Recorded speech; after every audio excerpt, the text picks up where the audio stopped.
नमस्कार, मी प्रीती खंडागळे. आवाज इंडिया मराठीमध्ये आपल्या सर्वांचं स्वागत आहे. तर नजर टाकूया आजच्या टॉप 20 न्यूजवर. परिसीमन कायदा 2026, 131वा संविधान सुधारणा आणि केंद्रशासित प्रदेश कायदा यावर लोकसभेत मतदान सुरू आहे.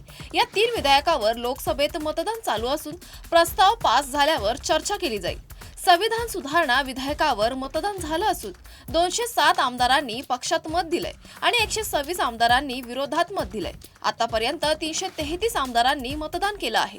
या प्रस्तावात लोकसभा सीटची संख्या 850 पर्यंत वाढवण्याचा मुद्दा आहे, ज्यामुळे वाढलेल्या लोकसंख्येच्या पार्श्वभूमीवर प्रतिनिधित्व अधिक समानपणे वाटलं जाऊ शकतं. त्याचबरोबर केंद्रशासित प्रदेशांमध्येही सुधारणा आवश्यक मानली जात आहे.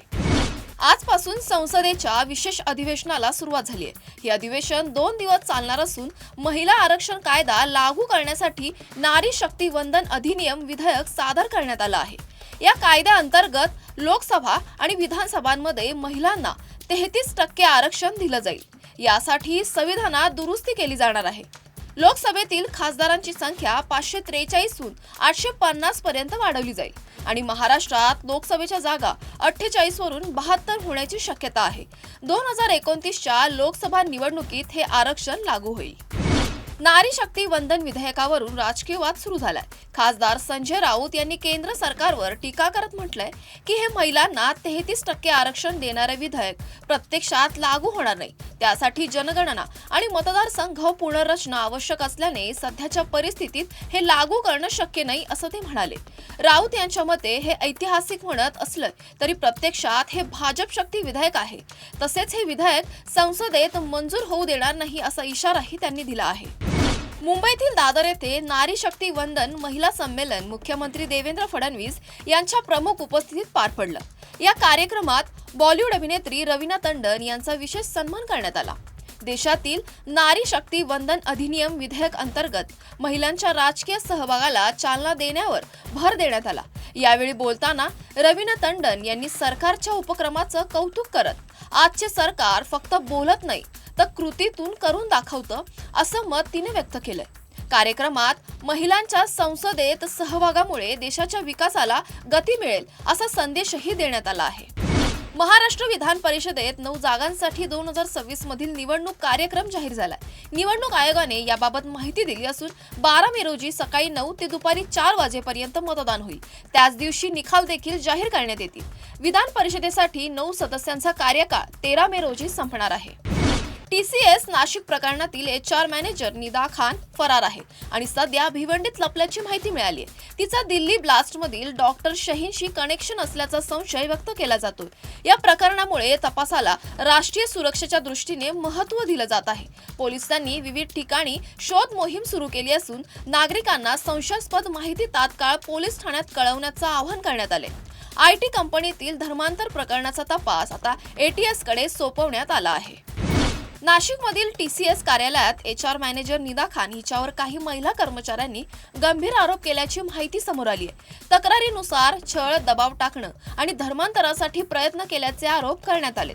तसेच कपड्यांबाबत आणि धार्मिक आचारसंहितेबाबत सूचना दबाव दिल्याचा दावाही काही कर्मचाऱ्यांनी केला आहे.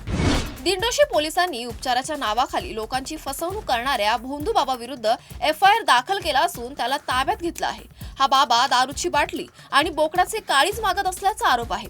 तक्रारी वाढल्यानंतर पोलिसांनी कारवाई करत तपास सुरू केला आहे. नाशिकमधील अशोक खरात प्रकरणात मोठी आर्थिक अनियमितता समोर आली आहे. जमीन खरेदीपूर्वी त्याच्या खात्यात तब्बल 3 कोटींची उलाढाल झाल्याचं उघड झालं आहे. अशोक खरात यांच्या 2 बँक खात्यांमध्ये RTGS द्वारे कोट्यवधी रुपयांचा व्यवहार झाल्याची माहिती मिळाली आहे. मागील 2 वर्षात संबंधित आरोपीच्या खात्यांमध्ये 21 कोटींपेक्षा अधिक व्यवहार झाल्याचं तपासात समोर आलंय. शिर्डीतील 4 एकर जमीन 5 कोटी रुपयांना खरेदी केल्याचीही माहिती मिळाली. रावसाहेब गोंडकर यांच्या तक्रारीवरून फसवणुकीचा गुन्हा दाखल करण्यात आला आहे. अशोक खरात, त्यांची पत्नी कल्पना खरात आणि इतरांवर कारवाई सुरू असून दीपक लोंढे पोलिसांच्या रडारवर आहे. मुंबईतील मालाड भागात प्रसिद्ध असलेल्या भोंदूबाबा रिदम पांचाळला पोलिसांनी अटक केली आहे। स्थानिक नागरिकांच्या तक्रारीनंतर पोलिसांनी त्याच्यावर गुन्हा दाखल केलाय आणि 2 आठवड्यानंतर दिंडोशी पोलिसांनी त्याला ताब्यात घेतलंय। रिदम पांचाळ दर गुरुवारी आणि रविवारी भूत उतरवण्याची बतावणी करत अघोरी पूजा करत होता, ज्यामुळे स्थानिकांना त्रास होऊ लागला। 4 एप्रिल रोजी महापालिकेच्या गार्डनमध्ये शेकडो लोकांना बोलावून त्यांनी जादूटोणा भूत उतरवण्याची पूजा केली, ज्याचे फोटोज आणि व्हिडिओ सोशल मीडियावर व्हायरल झाले। पोलिसांनी त्याची चौकशी केली आणि त्याला अटक केली आहे। परतवाडा परिसरात तरुणींना सोशल मीडियाच्या माध्यमातून प्रेमाच्या जाळ्यात ओढून त्यांचं लैंगिक शोषण व ब्लॅकमेलिंग केल्याचा प्रकार उघड झालाय। या प्रकरणात आतापर्यंत 4 आरोपींना अटक करण्यात आली असून मुख्य आरोपी मोहम्मद अयाज उर्फ तन्वीर याचे अवैध बांधकाम प्रशासनाने बुलडोझरने पाडले आहे। तपासात समोर आलं आहे की आरोपींनी बनावट ओळख वापरून तरुणीशी मैत्री केली, त्यांचा विश्वास जिंकला आणि नंतर त्यांना एकांतात भेटायला प्रवृत्त करून गुन्हे केले। या घटनेनंतर अचलपूर परतवाडा परिसरात बंद पाळण्यात आला असून वातावरण तणावपूर्ण आहे। भारतीय हवामान विभागाने यंदाच्या मान्सूनसाठी जाहीर केलेल्या दीर्घकालीन अंदाजानुसार देशात सरासरीपेक्षा कमी पाऊस पडण्याची शक्यता आहे। त्यामुळे पावसाचे प्रमाण घटण्याची भीती व्यक्त केली जाते। या पार्श्वभूमीवर मुंबई महानगरपालिका प्रशासन सतर्क झालंय। संभाव्य पाणी टंचाई टाळण्यासाठी 1 मे पासून शहरात 10% पाणी कपात करण्याचा प्रस्ताव पुढे आणण्यात आला आहे। पावसाचा कमी अंदाज लक्षात घेता नागरिकांनी पाण्याचा वापर जपून करावा असं आवाहन प्रशासनाकडून करण्यात येत आहे। उज्जैन येथील श्री महाकालेश्वर मंदिरात दररोज लाखो भाविक महाकालाच्या भस्म आरतीसाठी गर्दी करतात। आतापर्यंत ही आरती निशुल्क आणि ऑफलाईन पद्धतीने उपलब्ध होती, मात्र मंदिर समितीने आता ऑफलाईन बुकिंग सुविधा बंद केली असून भस्म आरतीसाठी भाविकांना 200 रुपये शुल्क भरावे लागणार आहेत। भाविकांमध्ये यामुळे मोठा बदल जाणवत असून ऑनलाईन व्यवस्थेवर भर दिला जात आहे। होर्मुझ खाडीतील अमेरिका इराण संघर्षामुळे जागतिक तेल पुरवठ्यावर गंभीर परिणाम झालाय। खाडी बंद असल्याने तेलाचे दर वाढले असून अनेक देशांना फटका बसलाय। दरम्यान इराणने अमेरिकेला जहाजांसाठी ओमानच्या दिशेने सुरक्षित मार्ग देण्याचा प्रस्ताव दिला असून तणाव कमी होण्याची शक्यता व्यक्त केली जात आहे। इराण आणि अमेरिका यांच्यातील वाढत्या तणावाच्या पार्श्वभूमीवर जागतिक तेल बाजारात अनिश्चितता निर्माण झाल्याचं वृत्त आहे। काही अहवालानुसार अमेरिकेने रशियन आणि इराणी कच्च्या तेलाच्या खरेदीसाठी दिल्या जाणाऱ्या सवलतीचे नूतनीकरण न करण्याचा निर्णय घेतल्याची चर्चा आहे। या निर्णयाची घोषणा अमेरिकेचे ट्रेझरी सेक्रेटरी स्कॉट बेसंट यांनी केल्याचं सांगितलं जाते। यामुळे जागतिक तेल पुरवठ्यावर परिणाम होऊन किमती वाढण्याची भीती व्यक्त केली जाते। भारतासह अनेक देशांवर याचा अप्रत्यक्ष परिणाम होऊ शकतो अशी शक्यता वर्तवली जात आहे। माजी क्रिकेटपटू विनोद कांबळी यांची तब्येत सध्या नाजूक असून मेंदूमध्ये रक्ताची गाठ आणि स्मरणशक्तीवर परिणाम झाल्याच्या चर्चा आहेत।